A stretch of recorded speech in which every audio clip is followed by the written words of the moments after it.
When Jesus had crossed again in the boat to the other side, a great crowd gathered about him, and he was beside the sea. Then came one of the rulers of the synagogue, Jairus by name, and seeing him, came and fell at his feet and implored him earnestly, saying, "My little daughter is at the point of death. Come and lay your hands on her, that she may be made well and live." And he went with them. And a great crowd followed him and thronged about him. And there was a woman who had had a discharge of blood for 12 years, and had suffered much under many physicians, and had spent all she had, and was not better, but rather grew worse.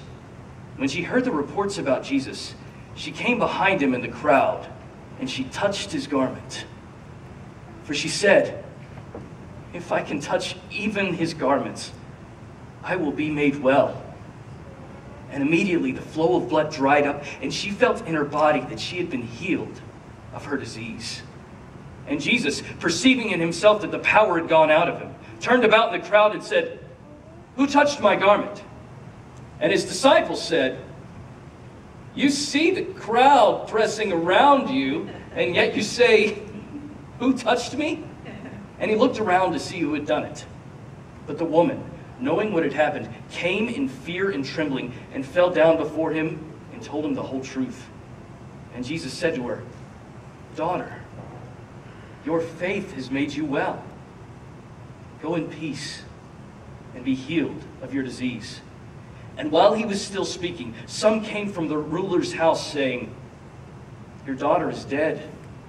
Why trouble the teacher any further?"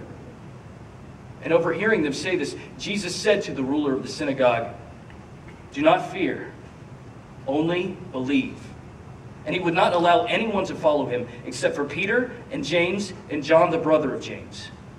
And they went to the house of the ruler of the synagogue. And Jesus saw a commotion of people weeping and wailing loudly. And when he had entered, he said, "Why are you making a commotion and weeping? The child is not dead, but sleeping." And they laughed at him. But he put everyone outside and took the child's father and mother and those who were with him and went in where the child was. And taking her by the hand, he said to her, "Talitha kumi," which means, "Little girl, I say to you, arise." And immediately the girl got up and was walking, for she was 12 years of age. And they were immediately overcome with amazement. And he strictly charged them that no one should know about this, and told them to give her something to eat.